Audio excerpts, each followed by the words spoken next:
வணக்கம் நண்பர்களே. உரிமை குரல் நிகழ்ச்சியில் சந்திப்பதில் மகிழ்ச்சி. இன்றைய நிகழ்ச்சி என்ன தலைப்பில் பயணிக்க இருக்கிறது என்பதை பார்க்கலாம். எத்தனையோ தேர்தல்களை இந்திய அரசியல் கண்டிருக்கிறது. ஆனால் எந்த தேர்தலிலும் இல்லாத அளவாக 2024 நாடாளுமன்ற தேர்தலில் வெறுப்பு பேச்சும் பிரிவினைவாத கருத்துகளும் உச்சம் தொட்டிருக்கின்றன. காங்கிரஸ் ஆட்சிக்கு வந்தால் இந்துக்களின் தாலியை கூட பறித்து இன்னொருத்தவரிடம் கொடுத்து விடுவார்கள் என ஒரு நாட்டின் பிரதமரே பேசுவது அப்பட்டமாக அரசியல் சாசனத்தை மீறும் செயல் என விமர்சனங்கள் எழுந்திருக்கின்றன. இந்த இடத்தில்தான் பிரதானமாக ஒரு கேள்வி எழுகிறது. பிரிவினைவாத பேச்சுகள் உச்சம் தொட அரசியல் கட்சிகள் போடும் கணக்கு என்ன என்பதைத்தான் விவாதிக்க வேண்டியிருக்கிறது. அதே சமயத்தில் காங்கிரஸ் உள்ளிட்ட எதிர்க்கட்சிகளும் கூட தங்களின் சாதனைகள் என்று எதையும் கூறாமல் பாஜக எதிர்ப்பு என்கிற புள்ளியிலேயே அரசியல் செய்வது ஏன் என்று ஆராய வேண்டியிருக்கிறது. உள்கட்டமைப்பை மேம்படுத்தி இருக்கிறோம், எரிவாயு விநியோகத்தை கட்டுப்படுத்தி இருக்கிறோம், டிஜிட்டல் கனெக்டிவிட்டியை சாத்தியப்படுத்தி இருக்கிறோம் என மார்தட்டி கொள்ளுகிறது பாஜக. ஆனால் பாஜகவின் இந்த கருத்தை கடுமையாக எதிர்க்கும் எதிர்க்கட்சிகள் மோடி தன்னை விளம்பரப்படுத்திக் கொள்ள செய்த 6000 கோடி ரூபாயை கூட அரசு திட்டங்கள் மக்களிடம் சென்றடைய விளம்பரப்படுத்தவில்லை என்ற விமர்சனம் எழாமல் இல்லை. மாநில அரசின் பணத்தை பிடுங்கிதான் வீடு இல்லாத ஏழைகளுக்கு 4 கோடி வீடுகள் கட்டப்பட்டிருப்பதாகவும் குற்றச்சாட்டு உள்ளது. 80 கோடி பேருக்கு இலவசமாக தானியம் கொடுப்பதாக பாஜக பெருமை பேசுகிறது. ஆனால் 80 கோடி பேர் தானியத்தை இலவசமாக வாங்க வேண்டிய நிலையில்தான் இருக்கிறார்கள் என்பது எவ்வளவு அவலமான செய்தி என்பதையும் உடன் கவனிக்க வேண்டியிருக்கிறது. ஒட்டுமொத்தமாக இந்துக்களின் தாலியை கூட பறித்து இன்னொருத்தவரிடம் கொடுப்பார்கள் என்று பேசுவது ஏன்? எப்பொழுதும் இல்லாத அளவு பிரிவினவாத பேச்சுக்கள் உச்சம் தொட வேண்டிய அவசியம் என்ன? வளர்ச்சியை முன்வைக்காமல் வெறுப்பு அரசியல் விதைக்கப்படுவது ஏன் என்பது போன்ற அடுக்கடுக்கான கேள்விகளுக்கு வெளிச்சம் பாய்ச்சுகிறது இன்றைய உரிமை குரல் நிகழ்ச்சி.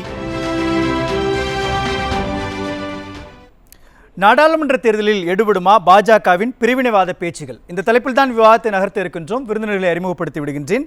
அஇஅதிமுகவிலிருந்து அப்சரா, அரசியல் விமர்சகர் VS ராமன், அரசியல் விமர்சகர் C அக்னீஸ்வரன், அனைத்து மக்கள் அரசியல் கட்சியினுடைய ராஜேஸ்வரி பிரியா, 4 பேர் நிகழ்ச்சிக்கு வர இருக்கிறோம். அப்சரா, நிகழ்ச்சி நான் உங்ககிட்ட தொடங்குறேன். வெறுப்பு அரசியல் இன்னைக்கு அரசியல் களத்திலேயே அதிகமாக இருக்குதா? வெறுப்பு பேச்சு அதிகமாவதற்கான காரணம் என்ன நினைக்கிறீங்க? நீங்கள் நாடு முழுவதும் எடுத்துக்கிட்டிங்கன்னா தமிழ்நாட்டில் மக்கள் வந்து ரொம்ப தெளிவாக இருக்காங்க. அதனால தான் வந்து இங்கே பாஜகவோ காங்கிரஸோ வந்து எந்த தேர்தலும் ஜெயிக்க முடியல. அதே மாதிரி மக்கள்கிட்ட வந்து இந்த வெறுப்பு அரசியல் வந்து எடுபடலை. ஆனால் நீங்கள் நாடு முழுவதும் பார்த்தீங்கன்னா இந்த நாடாளுமன்ற தேர்தலில் நிறைய இடத்துல சட்டமன்ற தேர்தல் நடக்குது. நிறைய மாநிலத்தில் பாஜகவோட பேச்சுகள் நீங்கள் பார்த்தீங்கன்னா பிரதமரே இப்போ ஹிந்துக்களோட தாலி அறுத்துன்னு வந்து அறுத்துடுவாங்கன்னு சொல்கிறது, இந்த மாதிரிலாம் தப்பான இப்போ ஹிந்து முஸ்லீம் பெண்கள் வந்து கல்யாணம் பண்ணுறதுக்கே வந்து குழந்தைகள் பெற்றுக்கிறதுக்காகவும் ப்ரெக்னென்சி மெஷின்னு கூப்பிடுறாரு நரேந்திர மோடி அவர்கள் இஸ்லாமிய பெண்களை. இது வந்து ஒரு தாய்மைக்கு எதிரான ஒரு கருத்து, பெண்களுக்கு எதிரான ஒரு கருத்து. ஒவ்வொருத்தருக்கும் வந்து எத்தனை பிள்ளைகள் பெற்றுக்கணும், அவங்க எப்படி வந்து அவங்களோட கஸ்டம்ஸ் அண்ட் ட்ரெடிஷன்ஸ் சொல்லுவாங்க, அந்தந்த சமுதாயம் முடிவு செய்ய வேண்டியது. பிரதமர் வந்து ஒரு மேடையில வந்து இந்த மாதிரி பேசுறாரு. இது ரொம்ப கீழ்த்தனமான வெறுப்பு அரசியல். இல்ல, மத்தியில பிரதமரும் இதே தான் பேசுறாரு, மாநிலத்துல உதயநிதி ஸ்டாலினும் இதே தானே பேசுறாரு. இவங்க 3 ஆண்டுகள் ஆட்சி செய்யறாங்க, அவங்க 10 ஆண்டுகள் ஆட்சி செய்யறாங்க. 2 பேருமே அவங்களுடைய சாதனைகளை சொல்லி வாக்கு கேட்காம ஏதோ ஒரு தனி மனித தாக்குதல், ஒரு தனி மனித கட்சியினுடைய மீதான தாக்குதல். நீங்க பாத்தீங்கன்னா பாஜகவும் திமுகவும் A டீம் B டீம் 2 பேருமே ஒண்ணுதான். உதயநிதி ஸ்டாலின் அவர்களும் சரி, திமுக சார்ந்தவங்களும் அமைச்சர்களும் சரி, பெண்கள் பத்தி எப்படி பேசுறாங்க நீங்க பாருங்க. பெண்களை வந்து மேடை ஏறி பீஸ் ஐட்டம்னு சொல்றாங்க. பெண்களை பார்த்து SC பாம்புல தானே உட்காருன்றாங்க. இன்னொருத்தர் வந்து நாங்க போட்ட பிச்சையில தான் நீங்க வந்து மஞ்சள் தடவி வரீங்க, நீங்க வந்து ஃபேர் அண்ட் லவ்லி போடுறீங்கன்றாரு. இதுதான் வந்து திமுகவுக்கு தெரிஞ்ச அரசியல். திமுக ரத்தத்துல ஊர்னதான் வெறுப்பு அரசியல். அதே போல பாஜகவும் பாருங்க, ஸ்டூடெண்ட் ஆர்கனைசேஷன் எப்படி யூஸ் பண்றாங்க.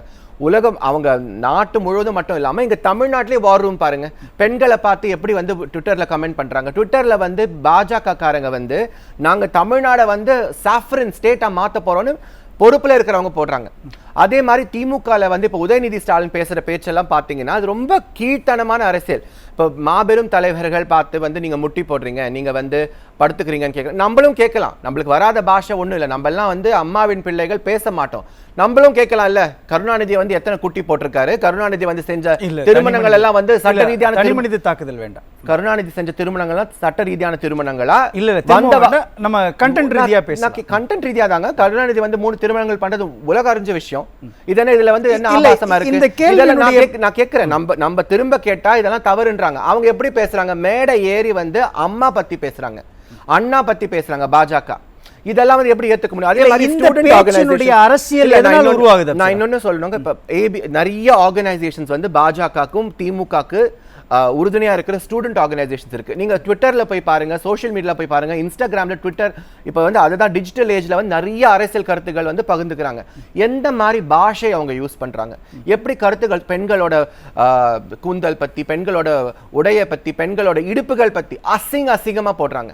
இதெல்லாம் வந்து எப்படி ஏத்துக்க முடியும்? அம்மா வந்து நம்மளெல்லாம் வந்து கண்ணியமா இருக்க சொல்லுவாங்க. அதே மாதிரி எடப்பாடி அவர்கள் வந்து ஒரு இடத்துல கூட கண்ணியத்தை வந்து இப்போ நீங்க சொல்ற குற்றச்சாட்டுன்றது பாஜகவும் திமுகவும் பெண்களை இழிவுபடுத்துறாங்க, குறிப்பிட்ட மதத்தின் மீதான அட்டாக் நடக்குது அப்படின்னு சொல்ல முடியுமா? நிச்சயமா நீங்க பாத்தீங்கன்னா இப்ப பாஜக பாத்தீங்கன்னா நிச்சயமா இஸ்லாமியர்கள், கிறிஸ்துவர்கள் வந்து ரொம்ப வருத்தப்பட்டிருக்காங்க. அவங்க இப்ப நீங்க அவங்க கேண்டிடேட்டே பாருங்க, பிஜேபியில இருக்கிற நாடாளுமன்ற இப்ப வந்து ஒரு கேண்டிடேட் வந்து ஹைதராபாத்ல மாதவி லதா, அவங்க வந்து அம்பு வீசுறாங்க ஒரு மாஸ்கை பார்த்து. எப்படி அந்த சமுதாய மக்கள் வந்து எப்படி பாஜக வந்த பாதுகாப்பா இருப்பாங்க? இதெல்லாம் வந்து ஏற்றுக்கொள்ள முடியாத. அதே மாதிரி ஸ்டாலின் அவர்கள், முதலமைச்சர் அவர்களே வந்து ஒரு இடத்துல போய் திருநீர் கொடுத்து தட்டி விடுறாரு. தீபாவளிக்கு வாழ்த்து தெரிவிக்க மாட்டேங்கிறாரு. ஹிந்துக்களுக்கு அகேன்ஸ்டா அரசியல் பண்றது திமுக, முஸ்லிம்ஸ்க்கு அகேன்ஸ்டா அரசியல் பண்றது பாஜக. இந்த நாட்டுல வெறுப்பு அரசியல் கடைபிடிச்சு எந்த கட்சியும் வந்து பெரிதளவுக்கு வெற்றி பெற்றது கிடையாது. நிச்சயமாக வருகின்ற காலத்தில் இந்த புண்படுத்தக்கூடிய மனநிலை ஏன் வருது? இப்போ ஒரு முதலமைச்சரோ ஒரு பிரதமரோ எல்லாருக்குமான முதலமைச்சர் தான், எல்லாருக்குமான பிரதமர் தான். ஆனா குறிப்பிட்ட செக்டாரை மட்டும் அவங்க வந்து விலக்கி வச்சு பார்க்குற மனநிலை. லீடர்ஷிப் குவாலிட்டின்னு ஒன்று சொல்லுவாங்க. அந்த நாடு ஆளக்கூடிய ஒரு தன்மை, ஒரு பண்பு, ஒரு கலாச்சாரம் அது இருக்கணும். புரட்சி தலைவர் எம்ஜிஆர் அவர்களோ, புரட்சி தலைவர் அம்மா அவர்களோ, எடப்பாடி ஐயா அவர்களோ மக்களுக்காக எத்தனையோ திட்டங்கள் கொண்டு வந்து மக்களுக்கு நல்லது செஞ்சு நல்ல அரசியல் தலைவர்களாக திகழ்ந்து வந்தாங்க. இப்போ எடப்பாடி அப்படிதான் இருக்காரு. ஸ்டாலின் அவர்கள் வந்து எதை வச்சு மக்கள் கிட்ட பேச முடியும்? அவர் வந்து எந்த இடத்துல போய் நலத்திட்ட உதவிகள் கொடுக்கிறாரோ அதே மக்கள் வந்து எதுவுமே கொடுக்கல, போட்டோ ஷூட் மட்டும் நடத்திட்டு போயிருக்காருன்னு சொல்றாங்க. நீங்க பாத்தீங்க அந்த நரிக்கு ஒரு பெண் வந்து மகாபலிபுரத்திலே வந்து பேட்டி கொடுத்துருக்காங்க. நிறைய பெண்கள் வந்து இப்ப அரசியல் தேர்தல் பிரச்சாரம் போகும்போதே கேட்டாங்க, நீங்க 1000 ரூபாய் கொடுக்கவில்லையே, நீங்க வந்து டாஸ்மாக் மூடுறேன்னு சொன்னீங்களே, நீங்க வந்து பொங்கலுக்கு 5000 ரூபாய் கொடுக்க சொன்னீங்க, நீங்க 1000 ரூபாய் கூட தரமான பொருள் கொடுக்கல, 1000 ரூபாயும் கொடுக்கலன்னு. ஒவ்வொரு வாட்டி மக்கள் கிட்ட போகும்போது இவங்க பஞ்ச் டயலாக் சொல்லி வெறுப்பு அரசியல் பண்ணி தான் வந்து நியூஸ்ல வராங்க. இவங்க எந்த சாதனையும் செய்யல, அதனாலதான் வெறுப்பு அரசியலை கடைபிடிக்கிறாங்க. அப்போ ஒரு பரபரப்பை உருவாக்குனா எல்லாருடைய கவனமும் என் மேல வந்துடும், அதனால எனக்கான ஒரு ரீச் கிடைக்கும்னு விரும்புறாங்களா? நிச்சயமா அது ஒரு பக்கம் இருந்தாலுமே உதயநிதி ஸ்டாலின் அவர்கள் பார்த்தீங்கன்னா அவர் என்ன நினைக்கிறாரு, அவர் அவங்க தாத்தா போட்ட பிச்சையில, அவங்க அப்பா போட்ட பிச்சையில மேடை ஏறி பேசுறாரு. ஆனா மேடை ஏறி பேசும்போது அவர் என்ன வந்து ஒரு இப்ப வந்து பாத்தீங்கன்னா அமைச்சரவையில ஒரு மூத்த அமைச்சராக கருதப்படுகின்ற ஒரு நபர். அவர் வந்து ஸ்போர்ட்ஸ்க்காக என்ன பண்ணிருக்காரு, இளைஞர்களுக்காக என்ன பண்ணிருக்காருன்னு பேசலாம். இவர் ஒவ்வொரு வாட்டி அவர் ஸ்பீச்சை பாத்தீங்கன்னா ரொம்ப ஆபாச பேச்சுகள், கீழ்த்தனமான பேச்சுகள், இதெல்லாம் வந்து மக்கள் பார்த்து கொண்டிருக்க. இந்த அரசியல் இன்னைக்கு எடுபடுமா? இந்த அரசியல் என்னைக்குமே எடுபடாது, இன்னைக்கு சுத்தமா எடுபடாது. எதுக்குன்னா வாட்ஸ்அப்ல டிஜிட்டல் ஏஜ்ல வந்து நிறைய இளைஞர்கள் பாக்குறாங்க. யாருமே ஃபேமிலியோட உட்கார்ந்து இந்த மாதிரிலாம் பார்க்க முடியாது. அரசியல் வந்து ஒரு கட்சிக்கு வாக்களிக்கும் போது ஒரு குடும்பமா முடிவு செய்யக்கூடிய விஷயம் தான் வந்து ஒரு அரசியல் வாக்கு, ஒரு தேர்தலோட வாக்கு. நிச்சயமா யாருமே இந்த மாதிரி அரசியல் விரும்ப மாட்டாங்க. ஏன் தொடர்ச்சியா விரும்பாத அரசியலை செஞ்சுக்கிட்டே இருக்கிறாங்கன்ற ஒரு கேள்வி வரும் இல்லையா? விரும்பாத அரசியல் அவங்களுக்கு வந்ததே அந்த மாதிரி அரசியல் தானே. நீங்க இப்ப வந்து ஒரு உதாரணத்துக்கு சொல்றேங்க, தப்பா நினைக்க கூடாது, இது வந்து ஆபாச பேச்சு கிடையாது. அவங்க நம்மள பார்த்து கள்ள உறவுன்றாங்க. கள்ள உறவுன்றது என்ன தப்பான வார்த்தை. உதயநிதி ஸ்டாலின் வந்து மேடைக்கு மேடை கள்ள உறவுன்றாரு. இப்ப கள்ள உறவுக்கான குடும்பம் எந்த குடும்பம் உலகத்துக்கே தெரியும். இல்ல அன்பார்லிமெண்டரி வேர்ட் அவங்க சொன்னதை நான் ரிப்பீட் பண்றேன். நானா சொல்ல, கள்ள உறவுன்னு சொன்னது உதயநிதி ஸ்டாலின் அவர்கள். இப்ப கள்ள உறவுக்கான பேர் போன குடும்பம் எந்த குடும்பம் தமிழகத்தில் ஊர் அறிஞ்ச விஷயம். இதெல்லாம் நம்மளும் பேசலாமா? பேச மாட்டோம்.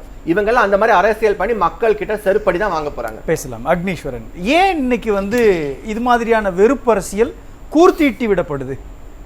இல்லை அவங்க எந்த திட்டமும் மக்களுக்கான திட்டங்கள் செய்யலை. அதனால் இதைத்தான் கடைசி ஆயுதம் எடுத்து வீசுகிறாங்க, அவ்வளோதான்.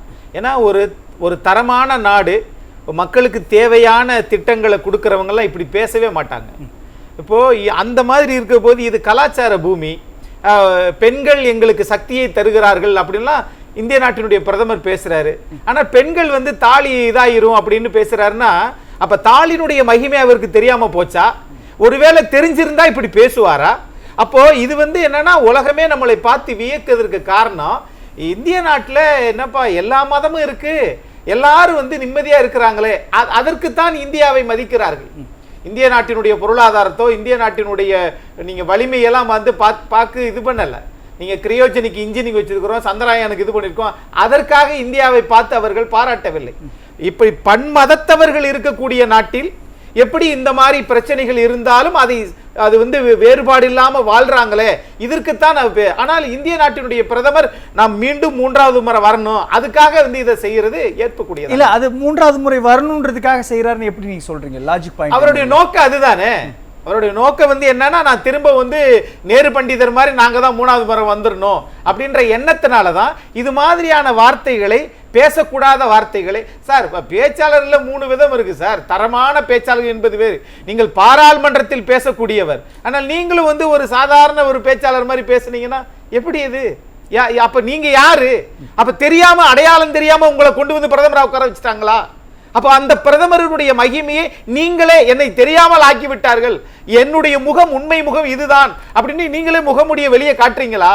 இல்ல நீங்க சொல்றது உண்மை. வாக்கரசியலுக்காக பயன்படக்கூடிய ஒரு தந்திரமா இது பார்த்தா, இந்தியாவினுடைய அரசியலை 2ஆ பிரிச்சுட்டா கூட வட இந்தியாவினுடைய அரசியல், தென்னிந்தியாவினுடைய அரசியல். நம்ம தென்னிந்தியாவில் உட்காந்துட்டு இது மாதிரியான வெறுப்பரசியலை வெறுக்கிறோம், ஆனா வட இந்தியாவினுடைய அரசியல் இதை விரும்புற மாதிரியான ஒரு பார்வை இருக்கு இல்லையா? அப்படின்னா 2019 கேதார்நாத்துக்கு போனாரு, அது புல்வாமா தாக்குதல், அபிநந்தனை வச்சு அரசியல் பண்ணோம்.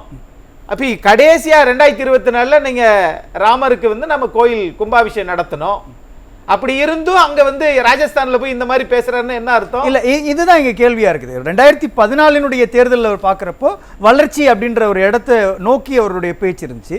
2019 நீங்க சொல்ற மாதிரி இந்தியாவுடைய பாதுகாப்பு, அபிநந்தன் மாதிரியான விஷயங்கள், ராணுவ வீரர்கள் மீதான தாக்குதல், இதை மையமா வச்சு பேசினாங்க. 2024 தேர்தலில் ஒரு தாலி அறுத்துடுவாங்க அப்படின்ற பேச்சு வர வேண்டிய அவசியம் எங்கிருந்து வருது? அதாவது இதெல்லாம் வளர்ச்சி அப்படின்னா நாட்டுக்கு வளர்ச்சி இல்லை, பாரதிய ஜனதா கட்சிக்கு வளர்ச்சி.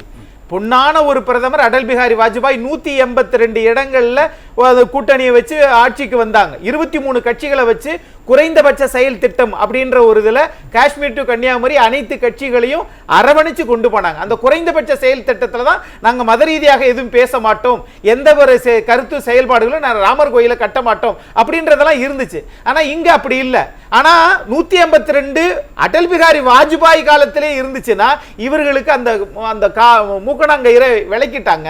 இவங்க வருகிற போது 282 பாஜக வருது. அப்ப அங்க குறைந்தபட்ச செயல் திட்டம் என்ன? RSS சித்தாந்தத்தை நாம காற்றுள்ள போதே தூற்றிக்கொண்டு நடைமுறைப்படுத்துறாங்க. அப்ப அதுக்கப்புறம் என்ன பண்றாங்கன்னா இப்போ 303, 2019 303. அப்ப இன்னும் மெஜாரிட்டியா வர்றாங்க. அப்ப வாஜ்பாய் 152, ஆரம்பத்தில் 282 திரு நரேந்திர மோடி. ஆக அதுக்காக காத்திருந்தாரு. அதுக்கப்புறம் 2019 303. இன்றைக்கு தான் அவர்களுடைய பேச்செல்லாம் உண்மை விசுவாசம் வெளியே வருகிறது. இல்ல, இப்போ உண்மை விசுவாசம் வெளியே வருதுன்னு ரொம்ப முக்கியமான ஒரு புள்ளியில விவாதத்தை நிறுத்திருக்கீங்க. ஆனால் இந்த உண்மை விசுவாசத்தை மக்கள் எப்படி பார்ப்பாங்கன்னு ஒன்று இருக்கு இல்லையா? மக்கள் 2014 ஒரு வெற்றி கொடுக்குறாங்க, 2019 ஒரு வெற்றி, 2024 ஒரு வெற்றி அப்படின்ற ஒரு கணக்கு அவர்களுக்குள்ள இருந்தாலும் கூட மக்களுடைய மனநிலையில என்ன மாதிரியான மாற்றத்தை ஒட்டி அவங்களுடைய தலைவருடைய பேச்சு இருக்கும் இல்லையா? அண்மையில் ஒரு தன்னார்வ தொண்டு ஆய்வு ஒன்று எடுத்திருக்குது. இந்தியாவில் பாரதிய ஜனதா இது மாதிரியான சில திட்டங்களை, சில சதி திட்டங்களை இந்த மாதிரி பண்ணிக்கிட்டே இருக்கிறாங்களே, இது தேர்தலுக்கு உதவும். ஆனால் நாட்டு மக்கள் பிற மதத்தினவர் எப்படி பார்த்துக்கிறாங்கன்னு பார்க்குற போது அதை ஏற்றுக்கிறலன்னு தான் சொல்கிறாங்க. இந்தியா பன்முகத்தன்மை கொண்ட நாடு சார். அப்படின்னா இப்போ பாகிஸ்தான் தியோக்ரட்டிக் கண்ட்ரி. அப்படின்னா ஒற்றை மதத்தை வைத்து அரசியலமைப்பு சட்டமே இயற்றப்படும். அங்கு இஸ்லாமியர்கள் மட்டும்தான் கோலோச்சுவார்கள். இந்தோனேஷியாவும் அப்படித்தான். அப்படின்னா பாகிஸ்தான்ல செய்யறதையே நீங்களும் செஞ்சீங்கன்னா இது இந்தியா என்பதை பிரதமர் மறந்துட்டாரா? இல்ல, இந்த பார்வை வட இந்தியாவினுடைய மக்களுக்கு வந்துருச்சா? உத்தரப்பிரதேசத்திலேயோ இல்ல ராஜஸ்தான்லயோ மத்திய பிரதேசத்திலேயோ இருக்கக்கூடியவங்க உணர்வு ரீதியாகவே தேசிய தன்மை கொண்டவங்களா இருக்கிறப்போ தேசிய தன்மைக்கு கூர்தட்டி விடக்கூடிய ஒரு அம்சமாக தானே இதை பார்க்கறாங்க. அவங்க வந்து நோக்கம் என்னன்னா, நம்ம திரும்ப திரும்ப இது இந்தியா என்ற நாட்டை இந்துக்கள் மட்டுமே ஆட்சி செய்ய வேண்டும் என்ற அதுல தாத்பரியத்துல வந்தவங்க அவங்க. ஆனால் இதை வந்து RSS சித்தாந்தமாக இருந்தாலும் கோல்வாக்கருடைய சித்தாந்தமாக இருந்தாலும் இது நரேந்திர மோடி அவர்கள் மக்களிடத்தில் செல்லுகிற போது ஏற்புக்கூடியதா இல்லையே? இல்ல, நான் உங்கள்கிட்ட வெளிப்படையா கேட்கிறேன். RSS அல்லது வந்து கோல்வால்கருடைய சிந்தனைகள் அப்படின்னு ஒண்ணு இருக்கும், இந்தியாவினுடைய சிந்தனைகள் ஒண்ணு இருக்கும் இல்லையா? இது ரெண்டுக்குமான வேறுபாடு இன்னும் அரசியல் எப்படி இருக்கும்? RSS தான் இந்தியா, இந்தியா தான் RSS என்று மாற்ற முயற்சிக்கிறார்கள். ஆனால் மக்கள் அங்கீகரிக்க மாட்டாங்க, எந்த அரசியல் கட்சியும் அங்கீகரிக்க மாட்டாங்க. இவங்களை பொறுத்தளவுல நாங்கள் எங்கள் நாடு அப்படின்றாங்க. உங்கள் நாடு என்று நீங்க சொல்லவே முடியாது. ஆனா உங்களுடைய பயிற்சி பெற்றதை நீங்கள் அரசாங்கத்தின் மூலம் மக்களுக்கு கொடுக்க போறீங்க பாருங்களேன், இது வந்து கிட்டத்தட்ட விசுவாசி போட்டு கொள்றதுக்கு சமம். ஒரு ஜனநாயகம் என்பது இது தெரிஞ்சிருந்தா அண்ணல் அம்பேத்கர், KM முன்சி, டாக்டர் விஜயலட்சுமி பண்டிட் இவங்களெல்லாம் இப்படிப்பட்ட தத்துவத்தை அவங்களே சொல்லியிருப்பாங்களே. ஆனால் அப்படிப்பட்ட நாடு இது கிடையாது. இதுக்குத்தான் இந்தியா இப்படிப்பட்ட நாடுன்றத ஒரு படித்த அல்லது வந்து பல இடங்களில் விவாதிக்கக்கூடிய அறிவார்ந்த சமூகத்துக்குள்ள இருக்கும். ஆனால் எளிய மக்கள் அதை எப்படி பார்ப்பாங்கன்ற ஒரு கேள்வி இருக்கும் இல்லையா? அவங்களுக்கு இன்ஜெஸ்ட் பண்றது என்னன்றது படித்தவங்களுக்கும் எளியவங்களுக்கும் ரெண்டே ரெண்டு தான். இது செல்போன்னா நான் போன் போட்டா போகணும், ஒரு ஆட்சியாளர்னா எனக்கு தேவையான விலைவாசியை குறைக்கணும், இது செயல். இது இல்ல நான் கேட்கிறேன், இப்போ விலைவாசி உயர்வு இவ்வளோ உயர்ந்துருச்சு அல்லது வந்து எங்களுக்கான மருத்துவமனை கட்டமைப்புகள் இல்லை, சுகாதார கட்டமைப்புகள் இல்லை, கல்வியில் நாங்கள் பின்தங்கி இருக்கிறோம், இதெல்லாம் இன்னைக்கு பார்த்து வாக்களிக்கக்கூடிய நிலையில இந்தியாவினுடைய வாக்காளர்கள் இருக்கிறாங்களா? அதுக்கு தான் ராமர் காப்பாத்துவார். கேதார்நாத் கோயிலுக்கு போனார், தெய்வம் காப்பாத்தும், தெய்வம் காப்பாத்தும். ஆனால் முயற்சி உடையவனைத்தான் தெய்வம் காப்பாத்தும். தெய்வத்தால் ஆகாது எனினும் முயற்சி தன் மெய்வருத்த கூலி வரும். ஆனால் மோடி அதுக்குள்ள போக மாட்டேங்கிறார். நான் திரும்ப கேட்கறது அதுதான், தெய்வத்தான் ஆகாது என்னும் முயற்சி தன் மெய்வருத்த கூலி தரும். தமிழ்நாட்டில் ஓகே, அதிகபட்சமா போனீங்கன்னா தென்னிந்தியாவில் ஓகே, வட இந்தியாவில் இது எப்படி ரிஃப்ளெக்ட் ஆகணும்ன்றதான கேள்வி. வட இந்தியாவில் அப்படி ரிஃப்ளெக்ட் ஆகாததுனால தான் அங்க வளர்ச்சியே இல்ல, கல்வியில வளர்ச்சி இல்ல, பொருளாதாரத்தை வளர்ச்சி இல்ல, தமிழ்நாட்டை தேடி ஓடி வந்துடுறாங்க. ஏன் திரு நரேந்திர மோடி அவர்கள் கூட, நீங்க ராஜீவ் காந்தி அவர்கள் 14 முறை தமிழ்நாட்டுக்கு வந்தாரு. இன்னைக்கு இருக்கக்கூடிய பிரதமர் நரேந்திர மோடி 9 முறை வந்திருக்கிறாரு. 14 முறை வந்த ராஜீவ் காந்தி அவர்களே சூப்பர் கம்ப்யூட்டரை கொண்டு வந்தவரே தமிழ்நாட்டில் 67க்கு பிறகு காங்கிரஸ் ஆட்சி வர முடியவில்லை. 9 முறை வந்த நரேந்திர மோடியா வரப்போகிறார். ஆகவே தெய்வம் தேவை அவர்களுக்கு, ஆனா மக்களுக்கு என்ன தேவை? வளர்ச்சி தேவை. பெட்ரோல் விலை குறையணும், அரிசி விலை குறையணும், வாடகை விலை குறையணும். இதையெல்லாம் குறைக்காத நரேந்திர மோடி 4500 ரூபாய்க்கு விமானத்தில் பறக்கிறார். அப்ப உங்களை மட்டும்தான் ராமர் காப்பாத்துறார், மற்றவர்கள் எல்லாம் டிக்கெட் புக் பண்ண RSL கிடைக்குது.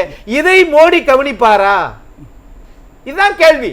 நீங்க அடல் பிகாரி வாஜ்பாய் 5 ஆண்டு காலம், 13 நாள் 13 மாசம் 5 ஆண்டு காலம் காங்கிரஸ் அல்லாத ஒரு கவர்மெண்ட 5 வருஷம் நடத்தினவர் அவர்தான். ஆனால் அந்த 5 வருடத்திலும் பெட்ரோல் விலை 37 ரூபாயை மீறவே இல்லை. புண்ணியவாள நரேந்திர மோடி அரசாங்கத்துல 100 ரூபாய்க்கு மேல போயிருச்சு. இதை பத்தி கேட்பாருக்கு இல்லை. அவர் போடுகின்ற ஆடை 10 லட்சம் ரூபாய்க்கு மேல. ஆனா அதே காந்தி வெளிநாட்டுல கோட்டு ஷூட்டு போடுறது எப்படின்னு படிச்சுட்டு கோவணத்தை கட்டினார் மதுரைக்கு வந்து. என்ன காரணம்? ஆக செயல்கள் தான் பேசும். இவர்கள் பேசுகிற இந்த சாமி சித்தாந்தம் என்பது உழைக்காதவர்களுக்கு தேவைப்படாது. சாமியே கூட உன்னை காப்பாத்தினாலும் ஒன்றும் பண்ண முடியாது. இந்தியாவையும் சேர்த்து சொல்றேன். பேசலாம். VS ராமன், செயல்தான் ஒருத்தவங்களுக்கு வெற்றி தரும் அப்படின்றாரு அக்னி. செயலை நம்பாமத்தான் வெறுப்பு அரசியலை பாஜக விதைக்குதா?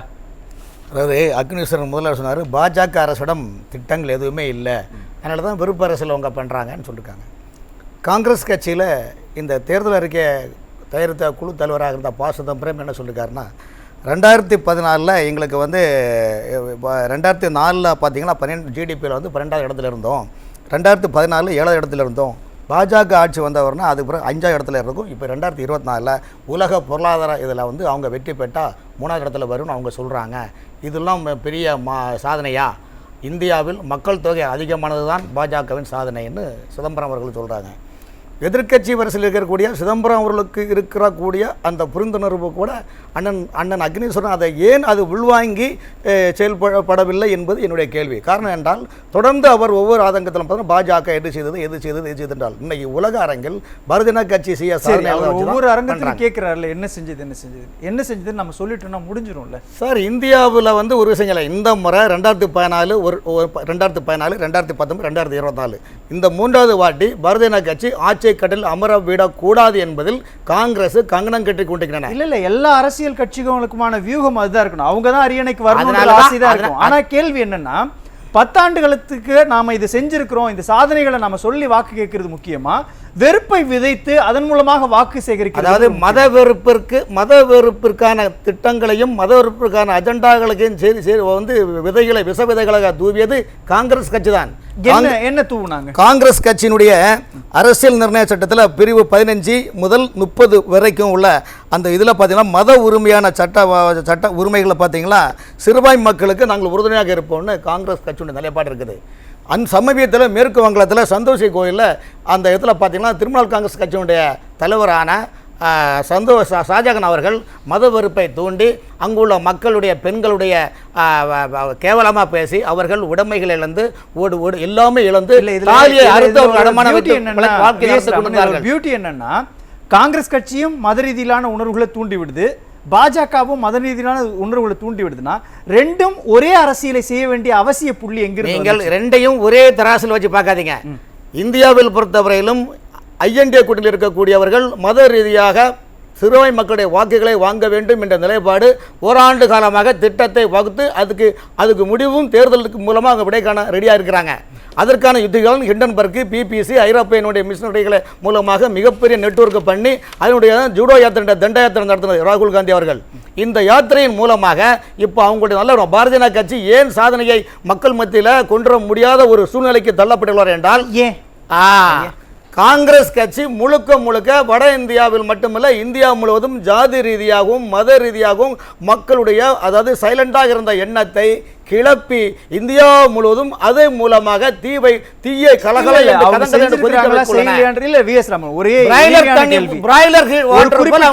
ஒரு குறிப்பிட்ட கட்சி ஆட்சிக்கு வந்தாங்கன்னா பெண்களுடைய தாலியை அறுத்து இன்னொருத்தங்க கொடுத்துருவாங்க. கடந்த கால பார்வையை பிரதமர் இருந்து கொண்டிருக்க பிரதமர் சொல்வதில் தவறில்லை. 142 கோடி மக்களின் பிரதிநிதியாக நாம் சொல்லக்கூடிய வார்த்தை பிரதமர் ஒலிக்கின்றார்.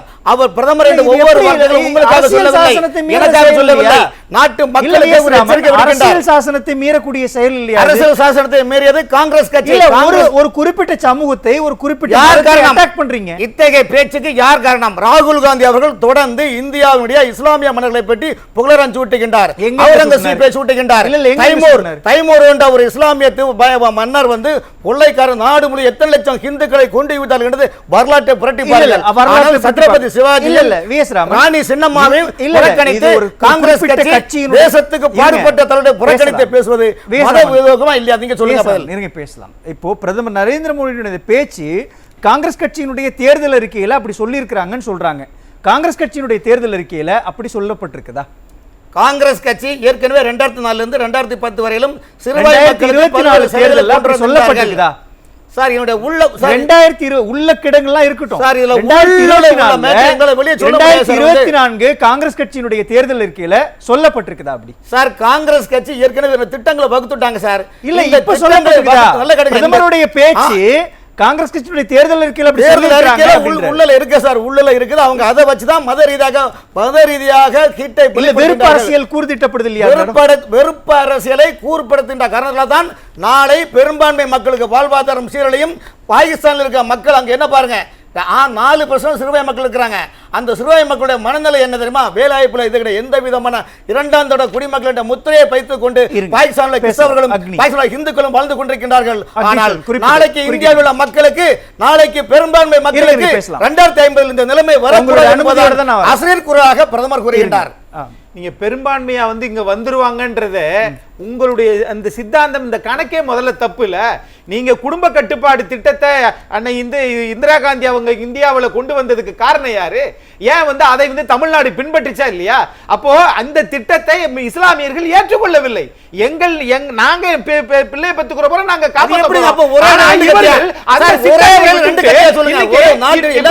என்ன தெரியுமா சார், இவங்க குடும்ப கட்டுப்பாடு வந்து இது பண்ண மாட்டேங்கிறாங்களே. ஆக இந்தியா வந்து இஸ்லாமியர்கள் நாடா மாறிரும் அப்படின்ற இந்த வாயை கட்டுக்கு பாஜகவினுடைய உள்திட்டம் ஹிந்து இது பண்றாங்க. ஏற்கக்கூடியதா ஏன் முதல்ல? இஸ்லாமியர் அவங்க பண்றாங்க? எத்தனை பிள்ளை பெத்தாங்க? ஒரு ஆண்டுக்கு 5 பிள்ளை பெத்தாங்க சார். இருக்கட்டும் இந்த சார். நாட்டுல அதை பத்தி இதுல நீங்க வேணா எவ்வளவு போறீங்க? 25 கோடி அப்படின்னா இஸ்லாமியர்கள் குடும்ப கட்டுப்பாடு இந்த 50 திட்டத்தை ஆண்டுகளாக ஏன் மத்திய அரசு இந்துக்கள் கொடுக்குது? சிறுவனாக்கப்படுகிறார்கள். காங்கிரஸ் இந்த நாளை விட்டு பேசலாம். எதுவும் இது ஒரு இருங்க. திட்டமா? இது சரியா போதா? சார் இந்த நாட்டை விட்டு ஹிந்துக்களுக்கு சொல்லுவாங்க. எதுக்கு பதில் சொல்லுங்க. நீங்கள் யார் சொல்லுவது? பிஜேபி வந்து ஒரு இவர்கள் யார் சொல்லுவது? தாயை பார்த்து நீங்க எத்தனை பிள்ளைகள் பெத்துக்கலாம் சொல்றதுக்கு பிஜேபி யாரு சார், லாஜிக்கா ஒரு இருங்க சார், அப்சரா வரேன். இந்தியாவில் இல்ல, இல்ல, சார், ஏன் சார், இந்தியாவில் ஒரே நிமிஷம். பெரும்பான்மை மக்கள் இருக்கிறார்கள் நிதானமா என்றால் பேசு. நீங்கள் மத அடையாளத்தை காட்டுகின்றீர்கள். நிதானமா பேசு. இந்தியாவில் எல்லாம் பெத்துக்கீங்க நீங்கள் சார். ஒரு யார் குறிப்பிட்ட- தடுத்தது? இந்தியாவில் ஒரு குறிப்பிட்ட மதத்தை பட்ஜெட் ஆனால் பேசுறாம, நீங்களும் இருங்க. சாமி இல்ல, கும்பிட முடியாது. இல்ல, நானும் சாமி பேசுறாம, கும்பிடுவது கொஞ்சம் பேரை பொறுங்க. மாற்றிக்கொள்ள வேண்டும். தைமூரும் அவரங்கசீப்பும் இல்ல, மல்லாயும் வந்த ஏன் சார், நேரம் இருங்க, இந்தியாவுக்கு வரும். அப்சரா கேட்ட கேள்வி ரொம்ப முக்கியமான கேள்வி. ஒரு பெண் அனுமதித்தால் தான் அவங்க குழந்தை பெற்றுக்கணுமா ஆமா, வேணான்றது ஒரு பெண் எடுக்கக்கூடிய முடிவு. அதன் மேல நம்ம எப்படி அதிகாரம் செலுத்த முடியும்? இஸ்லாம்ல சொல்ல முடியுமா? என்னது? இதே வார்த்தை இஸ்லாமியரிடம் சொல்ல முடியுமா? எல்லாத்தையும் அதே சொல்லணும். வார்த்தை கிறிஸ்தவரிடம் எல்லாத்தையும், சொல்லலாம். எல்லா இதே வார்த்தை இதுல இந்துக்களிடம் பெண்கள் சொல்லலாம். முக்கியம் சார். இதே வார்த்தை இஸ்லாமியர்கள் சொல்ல சார், முடியுமா? ஒரே நிமிஷம். இஸ்லாமியர் நாட்டை சட்டத்தை பின்பற்றுகின்றார்களா சொல்லுங்கள். இல்ல, நீங்கள் சட்டம் அனைவரும் ஓட்டு சட்டம் வங்கிக்கு பின்பற்றல, மட்டும்தான் சட்டம் பின்பற்றல. அவருடைய ஓட்டு ஜாதி வங்கிக்கு பட்டிருக்காங்க. மதத்துக்கு நீதிமன்றம் இருக்குது. ஜாதி மதத்துக்கு சார், அவங்க யாரையும் மதிக்கவே இல்லையா? நீங்க இருங்க, பேசும்போது பேசலாம், நான் குறுக்கிடலைங்க. ஜாதி மதத்துக்கு அப்பாற்பட்டது தாய்மை. ஒரு பெண்ணின் உரிமை வந்து ஜாதி மதத்துக்கு அப்பாற்பட்டது. ஒரு பெண் வந்து குழந்தை பெத்துக்கணும்னு நினைச்சாங்கன்னா தடுக்கிறதுக்கு பாஜக யாரு, விமர்சகர்கள் யாரு? இல்ல அவங்க கேக்குறது எனக்கு நியாயமான புரியல. கேள்வி சார், தான். அவங்க கேட்கறது வாஸ்தவம் சார். ஒரு இந்த மனைவியிடம் கேள்வியை- கணவனே அனுமதி இல்லாம போக கூடாது சார், சார். இந்த கேள்வியை இஸ்லாமிய சமுதாயத்துடன் நீங்கள் சொல்ல முடியுமா? கேட்க முடியுமா? நான் கேட்கலாம். கிறிஸ்தவர்கள் கேட்பார்கள். உத்தரப்பிரதேசத்துல வந்து மக்கள் தொகை அதிகமா இருக்குது, அங்க இந்துக்கள் அதிகமா பெரிய இருக்காங்களே, மாநிலம். அவர்களுக்கு அது பெரிய யார் மாநிலம். அதிகாரம் அது கொடுத்தது? பெரிய நான் கேட்க மாநிலம். முடியுமா? அது அப்படி பெரிய கேட்க மாநிலம். முடியாது. அது பாண்டிச்சேரி அல்ல. அது எப்படி? அது தமிழ்நாடு அல்ல. அது எப்படி? இந்தியாவில் ஒரு பெரிய மாநிலம் உத்தரப்பிரதேசம் 4 மாநிலத்துக்கு நிகரானது. அப்படின்னா ஜிஎஸ்டி அது நிறைய எப்படி சொல்ல உத்தரப்பிரதேசம் முடியும்? கொடுக்குதா? தமிழ்நாடு கொடுக்குதே. சார், இத்தனை வார்த்தை எல்லாம் இந்தியாவில் இந்துக்கள் பெரும்பான்மை இருக்கிறோம் நீங்க பேச முடியும் சார். நான் பேச முடியும். அண்ணன் சொல்ல அக்னிஸ்வரன் சொல்ல முடியும். மத்த அது சொல்ல முடியுமா? பாகிஸ்தான்ல சொல்ல முடியுமா? பங்களாதேஷ்ல சொல்ல முடியுமா? எங்க நம்ம ஆப்கானிஸ்தான்ல சொல்ல நாடு முடியுமா? வந்து சொல்லுங்க. ஜனநாயக நாடு. பாகிஸ்தான் ஒரு நிமிஷம், நம்ம நாடு ஜனநாயக நாடு, ஒரு செக்யுலர் நாடு. பாகிஸ்தானோட ஒப்பிட்டு பேச முடியாது. சார், நம்ம திரும்ப நாட்டுல சொல்றேன். பெண்கள் வந்து பா. இந்திய சிதம்பரம் பெண்கள் அவர்களே சொல்லி உள்ளார்கள். இந்து முஸ்லிம் ஏங்க, கிறிஸ்துவரை அவர் என்ன பிரிக்காம சொன்னாரு? நான் இந்திய என்ன பெண்களை சொல்றேன்? பார்க்க எடுத்த உடனே வேண்டும். அரசியலமைப்பு சட்டம் சொன்னார்ல. இந்தியாவில் அரசியலமைப்பு குழந்தை சட்டம் சொன்னார்ல. பெற்றோர் அதிக நீங்க சாதனை சொல்றாரு. 25, 26 அரசியலமைப்பு சட்டம் சரத்து என்ன சொல்லுதுன்னா, அந்தந்த மதத்துக்கு ஏற்ற வழிபாட்டு தலங்களையோ நிறுவனங்களையோ அவர்கள் நடத்தி கொள்ளலாம், வணங்கலாம். அப்ப அதை நீங்க நீக்கிட்டீங்களா? சரி. உங்களுக்கு ஏன் இந்த சரி. பயம்னு கேக்குறேன். மத சரி, நான் சார்பு கேக்குறேன். சொல்றீங்களா? இந்திய நாட்டுடைய பிரதமர் ஐயா. அமெரிக்காவுல போய் இந்து கோயிலை வந்து திறந்து வச்சுட்டு வராரு. அந்த நாடு அப்படி அது ஏற்றுக்கொள்கிறது. வேண்டியா?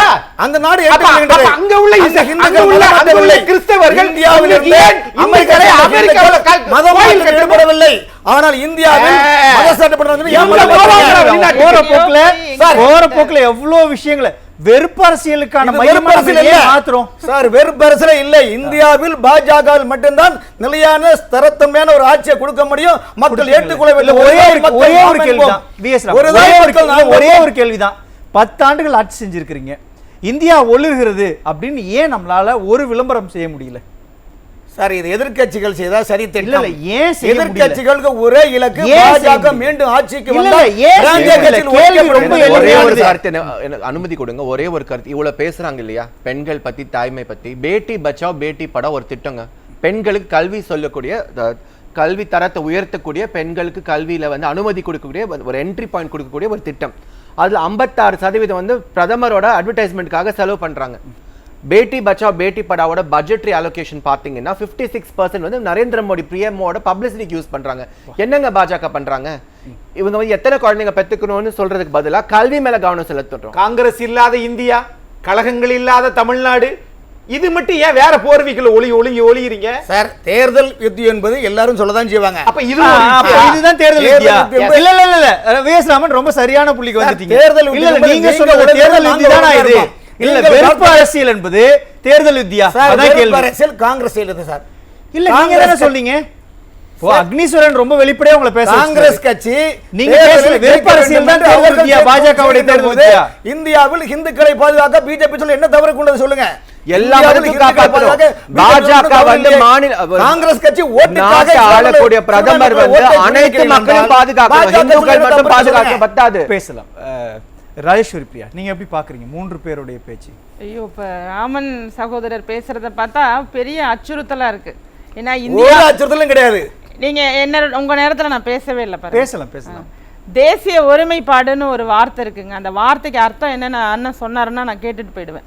ஏன்னா இந்தியாவில் வந்து பலதரப்பட்ட மக்கள் இருக்காங்க, பல சமூகம் இருக்குது, மொழி இருக்குது, புவியியல் சார்ந்து இருக்குது, எல்லாவற்றையும் உள்ளடக்கி அவர்களுடைய ஒரே அடையாளமாக இந்தியர்கள் அப்படின்னு நம்ம சொல்லிட்டு இருக்கிற நிலைமையில கடைசியாக சொன்னார் பாருங்க, இந்துக்களை நாங்கள் பாதுகாக்க கூடாதான்னு. இதுதான் இவர்களுடைய நோக்கம், முழு நோக்கம் என்பது ஒரு மதத்தை அவங்க RSS சித்தாந்தத்தை கொண்டு வந்து இங்கே முழுவதுமாக நுழைத்து விட்டார்கள் என்கிறதுக்கு சகோதரர் பேசிய தவிர வேற எதுவுமே நம்ம பேச தேவையில்லை. என்ன நம்ம கர்நாடகாவில் நேற்று முன்தினம் கூட பேசுறாரு பிரதமர் அவர்கள், என்ன பேசுறாரு, ஏன் நவாப்களை பற்றி பேசல, ஏன் நிஜாம்களை பற்றி பேசல. இது மாதிரி வெளிப்படையாக, அதாவது காங்கிரஸ் செய்வதும் சரியான போக்கு இல்லை. பல ஆண்டுகளாக ஆட்சி அதிகாரத்தில் இருந்தவர்கள் அவர்கள் என்ன செய்தார்கள் என்று பேசுறதுக்கு இவங்க 2 பேர்ட்டுமே எதுவுமே இல்லையா? நான் எங்களோட வருத்தம் என்னன்னா, ஒரு இந்தியராக நாங்கள் இந்தியங்கிறத சொல்லும் போது அவ்வளோ பெருமைப்பட்டுக்கிட்டு இருந்த காலகட்டத்தில் உங்களுடைய இந்த அரசியல் போக்கு, இந்த பிரச்சார முறை எது மாதிரி வெளிநாடுகளில் பேசப்படும் தெரியுமா? மிக மோசமான நிலையாக வெளியில் பேசப்படக்கூடிய நிலையை உருவாக்கிட்டு இருக்காங்க. அவர் என்ன சொல்றாரு, ஆட்சியாளர், அதாவது அரசர்களும் ஆட்சியாளர்களும் மக்களுடைய சொத்தை பறிச்சுட்டாங்கன்னு ராகுல் காந்தி சொல்றாரு.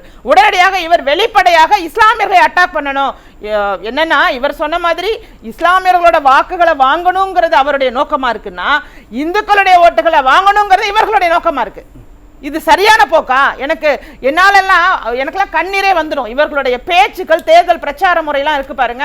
நம்ம நாட்டை நேசிக்கக்கூடியவர்களுக்கு உண்மையாகவே இன்றைக்கு வந்து மிலிட்டரியில் இருக்காங்க, ராணுவத்தில் இருக்காங்க, நாட்டுக்காக எத்தனையோ பேர் எவ்வளோ உயிர் தியாகம் பண்ணியிருக்காங்க.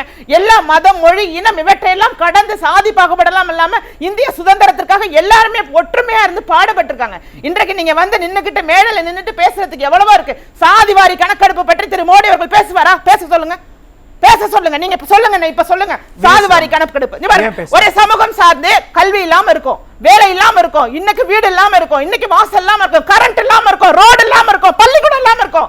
இதையெல்லாம் பற்றி பேச வேண்டிய ஒரு பிரதமர் எதை பத்தி பேசுறது? தாலி அறுத்துருவாங்கன்னு பேசுறதும் ஏன் பேசலாம் அப்படி? சார், ஜாதி வாரியா கணக்கெடுப்பது காங்கிரஸ் சொல்லுது இல்லையா? காங்கிரஸே பண்ணல. இல்ல அவங்க கேக்குறது அவங்க கேக்குற முக்கியமான கேள்வி என்னன்னா, இல்ல அரசியலங்களையும் கிடைக்கல, டீசல் விலை உயருது, பெட்ரோல் விலை உயருது, பாதிக்கப்படுறவங்களும் இந்து தானே. சரி, அதுக்கு ஜாதி வாரி சிலிண்டர் விலை உயருது. இல்ல எல்லாத்தையும் சேர்த்து தான் அவங்க சொல்றாங்க. அவங்க எல்லாத்தையும் சேர்த்து தான் சொல்றாங்க. எடுத்தா அது இந்து தானே. ஜாதி வாரியா கிடைப்பு எந்த தவறும் இல்லை. ஆனா அதுக்குள்ள பல பிரச்சனைகள் இருக்கின்றது. இது நீங்க இப்ப நீங்க உங்களுக்குள்ள முழுவதுமாக இப்ப நீங்க பிரச்சனையா பண்றீங்க. அத பேசிட்டு இருக்கீங்க. இதை விட மோசமாக பேசக்கூடிய சூழ்நிலை அந்த ஜாதி வார கணக்கெடுப்பில் வரும். காரணம் என்றால் ஒரு குறிப்பிட்ட சமுதாயத்தை சேர்ந்தாலும் மெஜாரிட்டி இருக்கிறாங்க, அதுக்கு கீழே கிட்டத்தட்ட 1000 இதை பார்த்துக்கிட்டு இருக்கவங்களுக்கு மிகவும் சார், நான் சொல்ல, நீங்க ஜாதி வாரியான்னு சொன்னீங்க. இப்ப தமிழ்நாட்டை மட்டும் எடுத்துக்கொள்வோம். இல்ல ஜாதி வாரி கணக்கெடுப்பு ஏன் எடுக்க விட மாட்டேன்றாமே? ஏன் எடுக்க முடியல? நீங்க அதுக்கு எதிராக இருக்கீங்க, அதை ஒப்புக்கொள்ளணும்ல. ஒரு போதும் கிடையாது. இதே ராஜேஸ்வரி அம்மையார் அந்த திட்டங்களை கொண்டு வரும்போது ஐயோ நிறுத்துங்க என்று நிலைப்பாடும் அவர்கள் சொல்லுவார்கள். எப்படி சொல்லுவாங்க? மண்டல் கமிஷன் எடுத்து வச்சா கமண்டல் கமிஷன் எடுத்து வைக்கிறீங்க. பாலிடிக்ஸ் அதான் கேக்குறாங்க. இன்னொரு மொழியில கேக்குறாங்க. மண்டல் கமிஷன் ஒன்னு எடுத்து வச்சீங்கன்னா நீங்க கமண்டல் கமிஷன் ஒன்னு வைக்கிறீங்க. கமண்டல் கமிஷனுடைய தேவை என்ன? தமிழ்நாட்டில் மட்டும் எடுத்துக்கொள்வோம் சார். தமிழ்நாட்டில் இன்னைக்கு திருவண்ணாமலை மாவட்டம், கடலூர் மாவட்டம், விழுப்புரம் மாவட்டம், தருமபுரி, கிருஷ்ணகிரி மாவட்டம், இந்த 5 மாவட்டத்தில் எடுத்துக்கொள்ளுங்க. அதே போல் தென்காசி, திருநெல்வேலி, வேலூர், தென்காசி, திருநெல்வேலி, நீங்கள் ராம்நாடு, தேனி மாவட்டம் எடுத்துக்கொள்ளுங்க. இந்த ஒரு 6 மாவட்டத்தில் மட்டும் நீங்கள் லிஸ்ட் எடுத்தீங்கன்னா என்னென்ன கம்யூனிட்டி ரீதியாக மெஜாரிட்டி எந்த இடத்துல இருக்கிறாங்க, மைனாரிட்டி எங்கே இருக்கிறாங்க, இதனால அவங்க எவ்வளோ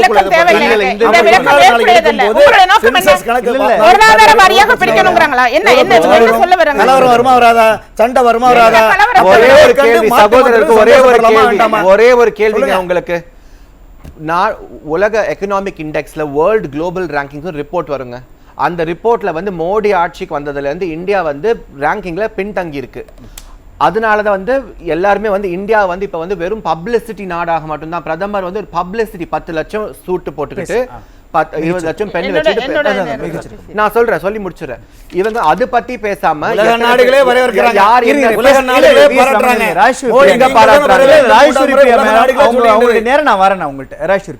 அதாவது நாம ஒண்ணு கேட்டோம்னா அவர்கள் வேறு விதமான விளக்கம் கொடுக்குறாங்க. பொருளாதாரம் அப்படிங்கிறதுங்க யாருக்குமே நிலையானது இல்லை. இன்னைக்கு 5 லட்சம் நம்ம சம்பாதிக்கிறவங்க கூட திடீர்னு தொழில நஷ்டம் ஏற்பட்டுனா அதுல இருந்து கீழே இறங்கிடுவாங்க. அப்படி இருக்கும்போது அதை சார்ந்து நாங்க பிரிச்சு அதற்கான உரிமை கொடுக்கறதுக்கெல்லாம் நீங்க யாரு? உங்களுக்கு பேசிக் அடிப்படையிலேயே மக்கள் சார்ந்து, மக்கள் நலன் சார்ந்து செயல்படக்கூடியவர்களாக நீங்கள் இல்லை. உங்களுடைய கொள்கையை கொண்டு வந்து இங்க திணிக்கணும்ங்கறதுல இல்ல, அதான் எப்படி சொல்றீங்கன்னு கேக்குறாங்க அவங்க. நீங்க வந்து அடிப்படையே இல்லன்ற மேடையில கேள்வி ஏன் பேசுறது வருது? ஒரு கோவில் திறப்புக்கு போகாதவங்க இந்து விரோதிகள் அப்படிங்கிறாரு.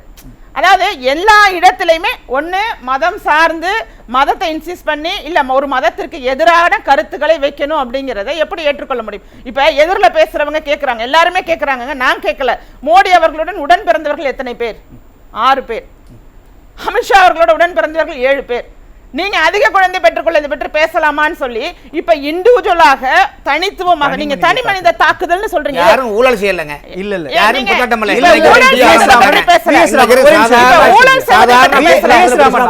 அவங்க எழுப்பின 2 முக்கியமான கருத்து என்னன்னா, நீங்க ஏன் ஜாதிவாரி கணக்கெடுப்புன்றதுல அதுவும் ரொம்ப முக்கியமான டிபேட். ரெண்டாவது அவங்க எழுப்பக்கூடிய முக்கியமான கேள்வி என்னன்னா, அடிப்படையிலேயே பாஜகவினுடைய கொள்கைகள் தவறா இருக்குது. ஒண்ணே ஒன்று அவங்க கேட்கிற கேள்விக்கான ஒரு விளக்கத்தை மட்டும் நீங்க சொல்லிடுங்க. அடிப்படை கேள்வி அதுதான். எத்தனை இஸ்லாமியர்கள் பாஜகவினுடைய எம்பிக்களாக இருக்கிறாங்க? இது காங்கிரஸ்ல இருக்காங்களா? பாஜக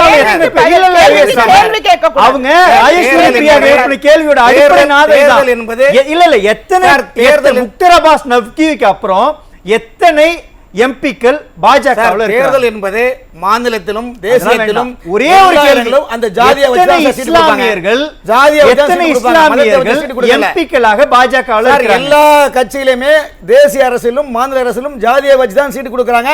மதத்தை பார்த்து சீட்டு கொடுப்பது சாதிவாரி கணக்கு நடத்தல. இல்ல, அதுதான் முக்கியம். இப்போ திமுக உயர்ந்த பதவிகளுக்குள்ள இஸ்லாமியர்கள் பட்டியலின மக்களையோ அல்லது இஸ்லாமியர்களையோ கிறிஸ்தவர்களையோ கொண்டு வர மாட்டாங்க. அது அடிப்படை தவறு.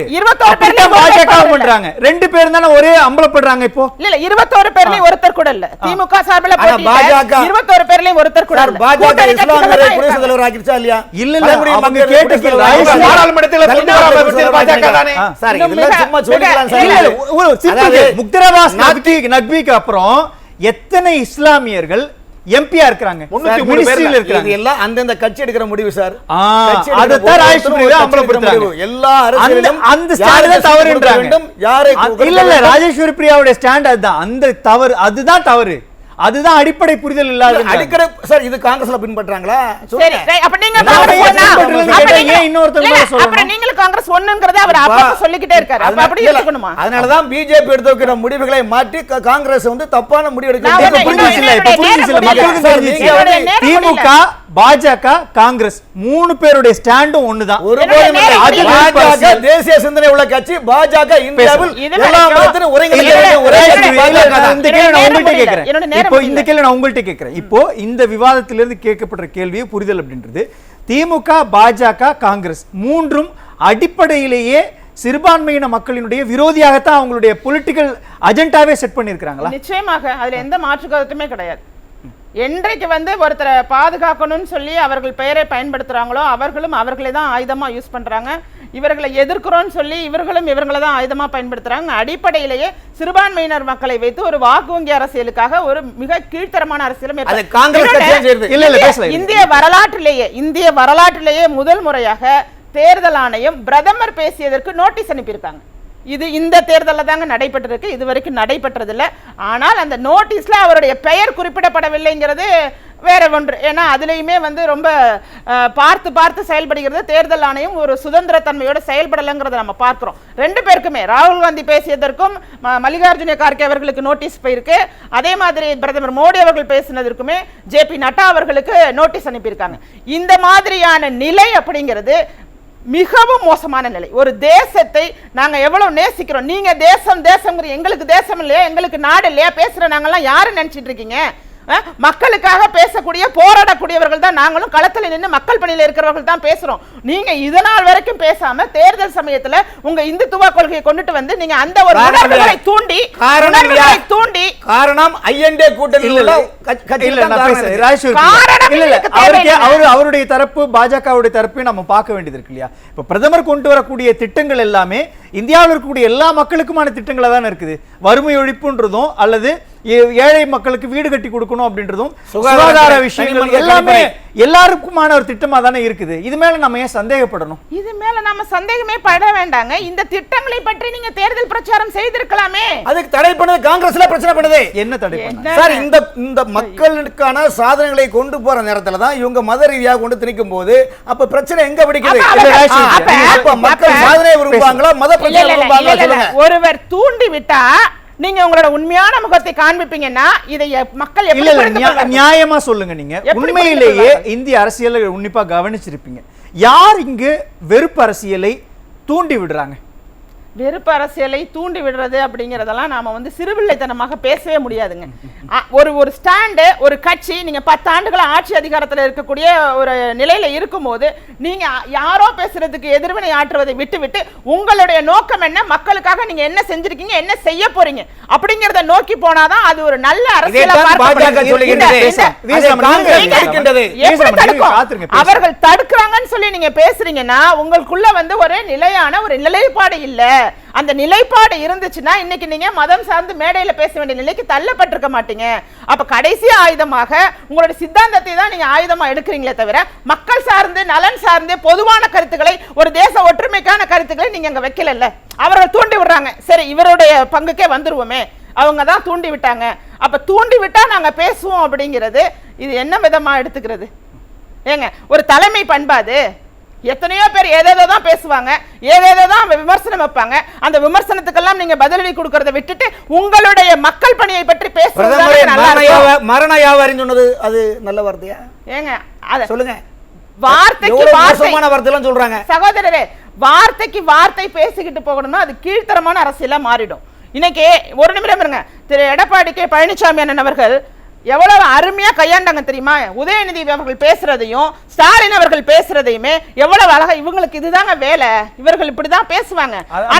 தொடங்கல. ஆனா நாங்க அப்படி பேச மாட்டோம். இப்ப சகோதரி சொன்னது போல அந்த வார்த்தை கூட அசிங்கமா இருக்கு, அந்த வார்த்தை கூட நமக்கு வேண்டாம், அதை நாங்க பயன்படுத்த மாட்டோம். அந்த கூட்டணி ரகசிய மறைமுக கூட்டணின்னு சொல்லலாம், ரகசிய இந்த மாதிரி அவங்க பேசுற பேச்சே வந்துங்க அதை கண்டு கொள்ளாமல் இல்ல நானும் இறங்கி பேசுவேன் பேசியிருந்தா இன்னைக்கு தமிழக அரசியல் களம் வேறு மாதிரி ஆயிருக்கும். ஆனா அவர்கள் பேசியதை கண்டு கொள்ளாமல் மக்கள் திட்டங்களை எல்லாம் நீங்க ஒழிச்சிட்டீங்க, அதிமுக காலத்துல இருந்த நல்ல நல்ல திட்டத்தை எல்லாம் நீங்க வந்து மூடு விழா பண்ணிட்டீங்கன்னு பிரச்சார முறையை மிக ஜென்டிலா எடுத்துட்டு போய் எல்இடில போட்டு காண்பித்து நீங்க இப்படி சொன்னீங்க இப்படி செய்யலன்னு அந்த மக்களை சார்ந்து ஒரு அரசியல் எடுத்துட்டு போனாங்க. அதை பார்த்து கற்றுக்கொள்ளுங்கள். இல்ல அப்படின்னா இப்ப அதிமுக மட்டும்தான் அந்த விஷயத்தை ஃபாலோ பண்ணுதா? மற்ற கட்சிகள் எல்லாம் வாய்க்கு வந்ததை எல்லாம் பொது மேடைகளில் பேசிட்டு நான்காம் தர பேச்சாளர்கள் பேசக்கூடிய பேச்சுங்க அது வந்து அது ஒரு பேச்சே கிடையாது. அவர்கள் பேசுவதற்கென்றே ஒரு பதவியில அதிகாரத்துல இருந்தவர்கள் என்ன பேசணுமோ அதைத்தான் பேச வேணும். இன்னைக்கு 7.5% இடஒதுக்கீடு கொடுத்த ஒரு வேல்யூ வந்து அந்த தலைவருக்கு தெரியும். அது எந்த சூழ்நிலை எப்படி அதனால எடுத்துட்டு போறாங்க. நீங்க பிரதமரா இருக்கும்போது என்னென்ன செஞ்சிருப்பீங்க, ஏதோ செஞ்சிருப்பீங்கல்ல, சொல்றீங்கல்ல, சரி அதை சொல்லுங்களேன், அதை வலுவா போய் சொல்லுங்களேன். அதையே நீங்க எடுத்துட்டு போக முடியல. இன்னைக்கு மேடையில போய் நின்னு நவாப் நிஜாம் இந்த மாதிரி வார்த்தைகளை எல்லாம் ஏன் பேசணும்? யார் காரணம்? காங்கிரஸ் காரணம். பாத்தீங்களா? பேச்சுக்கு காங்கிரஸ் காரணம். திரும்ப இந்தியாவுடைய மன்னர்கள் எல்லாம் தேச பக்தர்களான மன்னர்களாம் புறக்கணித்து அவுரங்கசீப்புக்கும் ஹைதராபாத் நிஜாமுக்கு நீ முக்கியத்துவம் கொடுத்து பேசினா அப்ப என்ன அர்த்தம்? அப்ப காங்கிரஸ் அதான் பிரதமர் சொல்ல காங்கிரஸ் என்பது ஒரு முட்டாள் கட்சி. அது கட்சி ஒரு நேரத்துல ஒரு புள்ளியில நீங்க முழுசா சந்திரமுகியா மாறிடுறீங்க. என்னன்னா நீங்க வந்து ஒரு பிரதமர்ங்கிறத மறந்துடுறீங்க, என்ன எல்லாமே மறந்துட்டு நம்ம கோயில்களை இடித்தவர்கள்னு சொல்றீங்க. தப்பு இடிச்சேன்னு சொல்ல முடியும். 1000க்கும் மேற்பட்ட கோயில் இடிச்சிருக்காங்க சார். சார், முகலாயர்கள் இடித்த கோயில்கள் 1000க்கும் மேற்பட்ட கோயில்கள். இதைப்படி காங்கிரஸ் ராகுல் காந்தி எங்கேயாவது சொல்லியிருக்கிறாரா? இல்ல சார். திமுகவும் காங்கிரசும் சிறுபான்மை மக்களுடைய வாக்குகளை பெற வேண்டும் என்ற ஒரே இலக்கு. பிரதமருடைய முகம் ஒரு மதத்தை சார்ந்த முகமாக இருக்கக்கூடாது, முகமாக இருக்கணும். என்னுடைய வார்த்தை நம்முடைய அவர் கிறிஸ்துவராக இருக்கணும், அவர் இஸ்லாமியராக, சீக்கியரா இருக்கணும், பௌத்தரா இருக்கணும், எல்லாமா இருக்கிறவர் தான் ஒரு பிரதமர் பதவிக்கு தகுதியானவர். என்னுடைய கோயிலை இடிச்சாங்க சொல்லி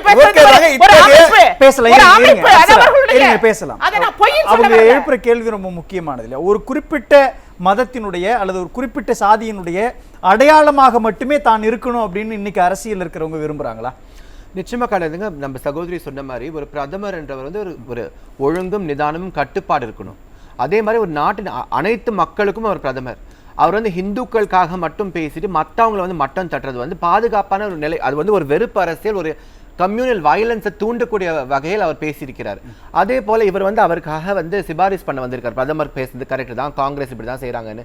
இந்த விவாதத்திலே வெறுப்பு அரசியல் உண்டாகிறாரு. என்ன வெறுப்பு அரசியல்? இது வந்து எப்படிங்க ஒத்துக்கொள்ள முடியும்? நீங்க வந்து ஹிந்துக்களை பாதுகாக்கணும், இது ஹிந்து நாடுன்ற பாணியில பேசுறாரு. இது எல்லாரோட, இந்தியான்றது செக்யூலர் கண்ட்ரி, அனைத்து மக்கள், கிறிஸ்தவர்கள், இந்துக்கள், சீக்குகள் எல்லாருமே இங்க வந்து தங்கி ஒரு பிரதமர் கீழே ஒரு நாட்டின் ஒரு டெமோக்ரஸியில வாழக்கூடிய மக்கள். இவர் வந்து ஹிந்துக்களை மட்டும் பாதுகாக்கிற ஒரு நாடா வந்து இது மாற்ற முடியாது. பிரதமர் அப்படி பேசக்கூடாது. ராமன், அவங்க கேட்கறதில் நியாயம் தானே? நான் ஒரு அப்சரஸ் அவர்கள் சொன்னதான் ஏத்துக்கிறேன் சார். ஆனால் இத்தகைய சூழ்நிலைக்கு தள்ளுவதற்கு யார் காரணம்? என்ன தள்ளிட்டாங்கன்னு கேக்குறேன் சார். காங்கிரஸ் கட்சி என்ன தள்ளிட்டாங்க? இல்ல சார், காங்கிரஸ் கட்சி சிறுபான்மை மக்களுடைய வாக்குகளை பெற வேண்டும் என்ற ஒரே இலக்கு தான். ஆனால் பாஜக சார் காங்கிரஸ் திரும்ப சொல்ல, காங்கிரஸ் கட்சி சிறுபான்மை மக்களுடைய வாக்குகளை பெற வேண்டும் என்ற ஒரே நிலைக்கு நீங்கள் வந்தால், அப்படி என்றால் பெரும்பான்மை மக்களாக 80% மக்கள் மக்கள் பயந்திருக்கணுமா சொல்லுங்க. சொல்லுங்க. யார் பாதுகாப்பு, யார் உத்தரவாதம், யார் கேரண்டி? சகோதரர் சொன்னதுக்கே வந்துடுறேன். அப்படி ஒருவேளை காங்கிரஸ் வந்து சிறுபான்மையினர் ஓட்டுகளை வாங்கணும்னு நினைக்கிறாங்க அப்படின்னு சொன்னா, நீங்க என்ன செஞ்சிருக்கணும்னா, நீங்க சிறுபான்மையினருக்காக என்னென்ன செஞ்சிருக்கீங்களோ அந்த திட்டங்களையும் செயல்களையும் நன்மைகளையும் சிறப்புகளையும் எடுத்து சொல்லி ஓட்டு கேட்கணும்.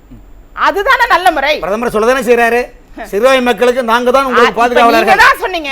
அவங்க திரும்ப கேக்குறாங்க என்ன பண்ணிட்டீங்க சிறுபான்மையினருக்கு? நான் சொல்றேன் இப்ப முடிச்சிடுறேன். நீங்க தான் சொன்னீங்க 80% பேர் நாங்க பயந்துட்டு இருக்கணுமான்னு சொல்லி பேசுறீங்கல்ல, இந்த பேச்சு வந்து மிகவும் மோசமானது. நாங்க பயந்துருக்கணுமா சொல்லுங்க. இன்னைக்கு வரைக்கும் இந்தியாவில் பெரும்பான்மை மக்கள் தான் சிறுபான்மையாக சித்தரிக்கப்படுகின்றார்கள். காரணம் என்றால் ஓட்டு வங்கிக்காக காங்கிரஸ் கட்சிக்குரிய மிகப்பெரிய தேவதனத்தை பெரும்பான்மை மக்களுடைய வாழ்வாதாரம் தவறான இல்லை.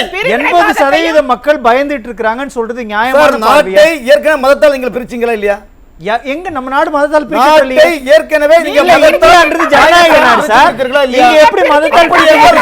நீங்கள் ஒருமித்து வாழ வேண்டும் என்றால் காங்கிரஸ் கட்சி தன் நிலைமையை மாற்றிக் கொள்ளுங்கள். காங்கிரஸ் கட்சி தன் நிலைமையை மாற்றாமல் சிறுபான்மை மக்களுக்கு ஓட்டு முக்கியம் என்று நீங்கள் சொன்னால், நாங்கள் பெரும்பான்மை மக்கள் வாக்கு சொல்லி என்ன சொல்லுங்க. களத்துல பாத்தீங்கன்னா மக்கள் எல்லாமே ஒற்றுமையா தான் இருக்காங்க. இந்த மாதிரி வெறுப்பு பேச்சுகளால சில பேர் வந்து தூண்டுபடுறாங்க. இந்த மாதிரி பேச்சுகள் தான் வந்து தூண்டி விடுறது. இதெல்லாம் ஃபர்ஸ்ட் வந்து தப்பான வார்த்தைகள். இந்த வந்து அலோவ் பண்ணக்கூடாது. பேசலாம். அப்சரா, இறுதி கருத்து மிகச் சுருக்கமா. நிச்சயமா இந்த மாதிரி வெறுப்பு அரசியல் வந்து எடுபடாது. மக்கள் தெளிஞ்சுட்டாங்க. மக்கள் வந்து அவங்களுக்கு நல்ல திட்டங்கள் யார் கொடுக்குறாங்க, நல்ல கல்வி யார் கொடுக்குறாங்க, பெண்களுக்கு முன்னேற்றம் யார் கொடுக்குறாங்கன்னு பார்த்து தான் வாக்களிப்பாங்க. இந்த மாதிரி பிரிவினைவாதத்தை வந்து மக்கள் வந்து புறக்கணிப்பாங்க. நிச்சயமா பாஜகவுக்கும் திமுகவுக்கும் தக்க பாடம் புகட்டுவாங்க. இல்ல, இதுல நீங்க இன்னொரு ஃபேக்டரும் இருக்கு இல்லையா? சிறுபான்மையினருடைய பாதுகாவலர்னு சொல்லிக்கிட்டே சிறுபான்மையினருக்கு எதிரான அரசியலையும் திமுக செஞ்சுட்டு இருக்கு இல்லையா? ஆமா, திமுக வந்து எப்பவுமே வந்து அனைத்து மக்களுக்கும் எதிரான ஆட்சி கட்சி திமுக ஆட்சி. திமுக வந்தாலும் அவங்க குடும்பம் மட்டும்தான் வளர்ச்சி பெறும், ஏற்றம் பெறும். எந்த ஒரு திட்டத்தை எடுத்துக்கிட்டாலும் சரியான செயல்பாட்டு கிடையாது. அதே மாதிரி வந்து நீங்க லா அண்ட் ஆர்டர் எடுத்துக்கோங்க, கொள்ளை, குத்தம், கற்பழிப்பு, லாக்அப் டெத் எல்லாமே வந்து திமுக தான் நடக்கும், அதிகரிக்கும். ஸோ நிச்சயமா திமுகக்கு இனிமே மக்கள் வாக்களிக்க மாட்டாங்க. அக்னீஸ்வரன், உங்களுடைய இறுதி கருத்து. இவங்க வந்து கடைசி ஆயுதமா இன்னைக்கு மதத்தை பத்தி பேசிட்டு இருக்காங்க. பெரும்பான்மை வந்து கஷ்டப்படுறாங்க, அவங்க பாதுகாப்பு இல்லாமல் இருக்கிறாங்க அப்படின்றாங்க. அப்படின்னு யாராவது புகார் கொடுத்துருக்காங்களா? எங்கேயாவது போராட்டம் நடத்தியிருக்காங்களா? ஒன்றுமே இல்லையே. இவர்களுடைய புதுசாக கண்டுபிடிச்சிருக்கிறாங்க. சுதந்திர போராட்ட தியாகிகளில் எத்தனை இஸ்லாமியர்கள் சிறைக்கு சென்றவங்க, எத்தனை பேர் மாண்டிருக்கிறாங்க, எத்தனை கிறிஸ்தவர்கள் இறந்திருக்கிறாங்க, இந்த வரலாறுலாம் இவங்களுக்கு தெரிய மாட்டேங்குது. இந்தியா என்பது இந்துக்கள் மதிக்கப்பட வேண்டும், போற்றப்பட வேண்டும். அதற்காக பிற மதத்தினவர்கள் முதுகில் ஏறி அவர்கள் இந்த நாட்டிலே வாழக்கூடாது அப்படின்னா உலகம் உங்களை மதிக்கிறதுக்கு காரணமே அதுதான்யா. அதையே இல்லைன்னா அப்ப இந்தியா மீண்டும் பின்னடைவுக்கு, பிற்காலத்துக்கு நோக்கி போய்கிட்டு இருக்காங்க. நீங்க புத்தர் ஏன் இந்தியாவில் வந்து பிரபலமானார்? இந்த மாதிரி கோஷ்டிகள்லாம் நிறைய அன்னைக்கு தெய்வம் காப்பாற்றும், எங்களை கடவுள் காப்பாத்துச்சு, நீ பெண்கள்லாம் இப்படிதான் கோயிலுக்குள்ளே வரக்கூடாது. ஏன் வந்து இன்னைக்கு ஆதிபதர சக்தி கோயில் எல்லாரும் வர்றாங்க? பெண்கள் எப்பொழுது வேண்டுமானாலும் இந்த கோயிலுக்கு வரலாம் என்கின்ற ஒரு மாற்றத்தை கொண்டு வந்தார். இல்ல, வி.எஸ். ராமன் சொல்ற ஒரு புள்ளி, நீங்க தான் நீங்க பேச வைக்கிறீங்க அப்படின்ற. நான் எந்த ஆயுதத்தை எடுக்கணும்ன்றத எதிர்க்கட்சிகள் தான் செய்யறாங்கன்றார். நீங்க 2014க்கு முன்னாடியே இதே ஆயுதத்தை ஓப்பனா பேசிட்டு வந்திருந்தா நீங்க ஆட்சிக்கு வந்திருக்க முடியாது. 10 வருஷம் என்ன செஞ்சீங்க? பொருளாதார வீழ்ச்சி, எல்லாமே மக்கள் நிம்மதி இல்ல. இப்ப கடைசி இருக்கிற இதுல எரிகிற தீயில எண்ணெயை ஊத்தி பெட்ரோலை ஊத்தி வர்ற வேலையை இன்னைக்கு பாரத பிரதமர் செய்வது வருந்தத்தக்கது. உலக மக்கள் இதை ஏற்றுக்கொள்ளவில்லை என்பது என்னுடைய புரிதல். இல்ல ஏற்றுக்கொள்ளலைன்னா உங்களுக்கு தோல்வி எல்லாம் கொடுத்துருக்கணும். அதனாலதான் சார் உங்களை சார் G20 மாநாட்டு தோல்வியை கொடுத்துச்சுன்னு சொன்னீங்கன்னா அதுக்கு ஆதாரங்கள் என்ன? 10 ஆண்டு காலம் நீங்கள் மத சித்தாந்தத்தை பின்பற்ற நீங்க பத்திரிகையாளரை சந்திக்கலையே. G20 மாநாட்டுக்கு வந்த இந்திய நாட்டில் வந்து வெளிநாட்டிலிருந்து வந்த எந்த தலைவர்களும் பத்திரிகையாளரை சந்திச்சாங்களா? மாறாக ஜனநாயக கோயிலா இருக்க வேண்டிய பாராளுமன்றம் என்ன சொல்றாங்க? நீங்க வந்து வெங்காயம் இதாகி போச்சுன்னா நான் பூண்டு நான் சாப்பிட மாட்டேன், எனக்கு காசு இல்ல. இதுமா உச்சநீதிமன்ற நீதிபதிகள் பத்திரிகையாளரை சந்திக்க கூடாது. மாறாக இந்திய அரசாங்கத்துக்கு எதிராக பத்திரிகையாளரை சந்திக்கிறாங்க 5 நீதிபதிகள். இது இந்தியாவில் எந்த பத்திரிகையிலும் வரல. உலக நாடுகள்ல ஜப்பான் டைம்ஸ், சைனாவில் இருக்க பத்திரிகைகள் வருகிறது. இதுனா இவங்களுடைய போலி விசுவாசம். இவர்கள் இந்துக்களை காப்பாற்றுவதாக இருந்தால் ஜாதிவாரி கணக்கெடுப்படுங்க, அப்ப தெரியுமில்ல. ஆகா, நம்மளை இந்து என்று சொன்னார்கள், நமக்கு எந்தவித வளர்ச்சியும் இல்ல, நாம ஏன்டா பாரதிய ஜனதா கட்சிக்கு திரும்ப வரணும்னு நினைப்பாங்களா? நினைக்க மாட்டாங்களா? இந்த போலி பிம்பம், இந்த நடிப்பு இல்ல. இதுதான் எப்படி நீங்க போலி பிம்பம்னு சொல்றீங்க? அவங்க வந்து எப்பவுமே மறைச்சு பேசல எதுவா இருந்தாலும். கேட்கிறேன், காங்கிரஸ் ஆட்சிக்கு வந்தால் இந்திய நாட்டினுடைய சொத்துக்களை எல்லாம் இஸ்லாமியர்களுக்கு கொடுத்துருன்றாங்கல்ல, இது எந்த புள்ளி விவரம்? யார் சொன்னது? அப்படின்னா நீங்க மிக்ஸாம் புயலுக்கு கொடுத்துட்டு கேட்ட பிரதமரா இருந்தா பரவாயில்ல. அப்ப நீங்க செய்யலையும் செய்ய மாட்டேங்கிறீங்க. காங்கிரஸ் குற்றம் சொல்றீங்க. காங்கிரஸ் குற்றம் சொல்லுகிற அளவுக்கு நடந்திருக்கா? ஆம், நடந்திருக்கு. அதனாலதான் உங்களை 10 வருஷம் கொண்டு வந்தோம். நீங்க அவங்களே குறை சொன்னீங்கன்னா அப்ப நீங்க என்ன புனிதரா? இந்து துறவி விவேகானந்தர் மாதிரி மாறுறீங்களா நீங்க? அமெரிக்கா சிகாகோ நகரத்தில் போய் இந்திய நாட்டினுடைய இந்துக்கள் வலிமை வாய்ந்தவர்கள் என்று நிலைநாட்டிட்டு வந்தாரு. ஆனா மோடி அப்படி நிலைநாட்டுறாரா? இந்திய நாட்டுக்குள்ளே பிரச்சனை பண்றாருங்க. இந்திய நாட்டுக்குள்ளே தாலியை அறுத்துருவாங்கன்றாருங்க. இது ஒரு அமர்க்கலமான வார்த்தை இல்லையா? சொல்றது என்ன? பொருளாதார ரீதியாகவே இந்தியாவை நாங்க மேம்படுத்திட்டோம்ன்ற மனிதனாவே மதிக்காத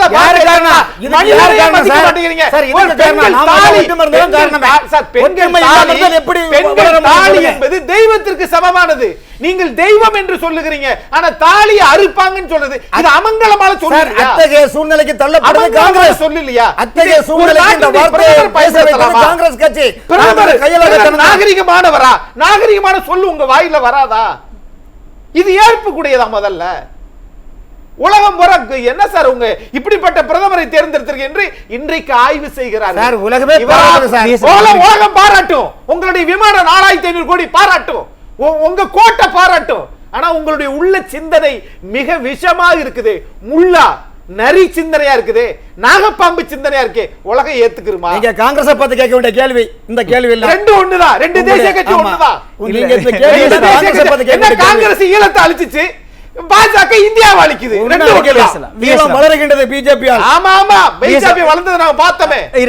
அப்படின்னா கச்சத்தீவை நீட்டு கொடுக்கல? பொறுத்திருந்து பாருங்க சார். எப்போ 2057 பொறுத்து கொடுங்க சார். 2024 மீட்க போறோம் சார். பொறுத்ததே போதும். ஆனா தாலியை பத்தி தயவு செய்து பேசாதீங்க.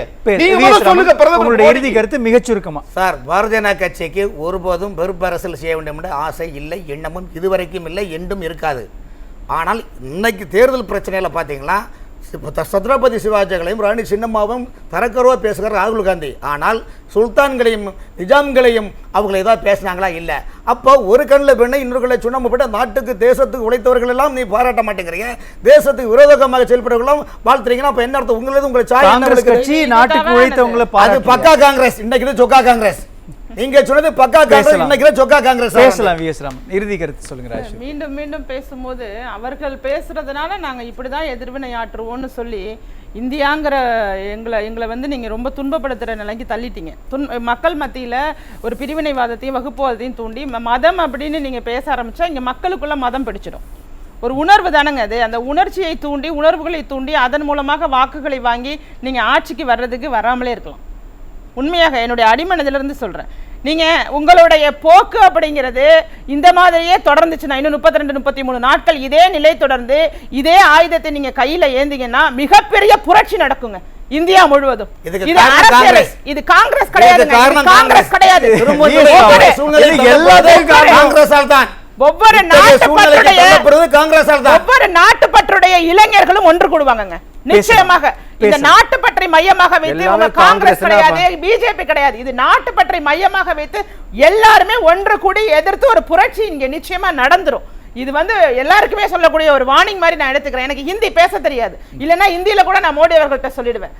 இதை டிரான்ஸ்லேட் பண்ணி தான் அனுப்பணும் நான். ஏன்னா இந்த நிலை நீடித்தால் இந்தியா அப்படிங்கிறது ஒரு வேறு நிலைக்கு மாற்றப்பட்டுருங்கிற பயத்துல நாங்க இருக்கோம். அந்த பயத்தை நீங்க குறைக்க வேண்டியது உங்க கடமை, உங்க பொறுப்பு. அதை உணர்ந்து செயல்படுங்கிறது பணிவான வேண்டுகோள். எல்லாமே காங்கிரஸோட தவறு. காங்கிரஸ் செஞ்சது வந்து இவங்களால வந்து திருத்த முடியல 10 ஆண்டுகள். மோடி அவர்கள் ராஜினாமா செஞ்சு வீட்டுக்கு போக வேண்டும். இல்ல அது கடுமையான வார்த்தை. அதை தொடர்ந்து பேசலாம். இன்றைய அமர்வில் பங்கேற்று கருத்துக்களை வழங்கிய விருந்தினர்கள் 4 நன்றி. மற்றொரு விவாத நிகழ்ச்சியில் சந்திக்கலாம். நன்றி, வணக்கம்.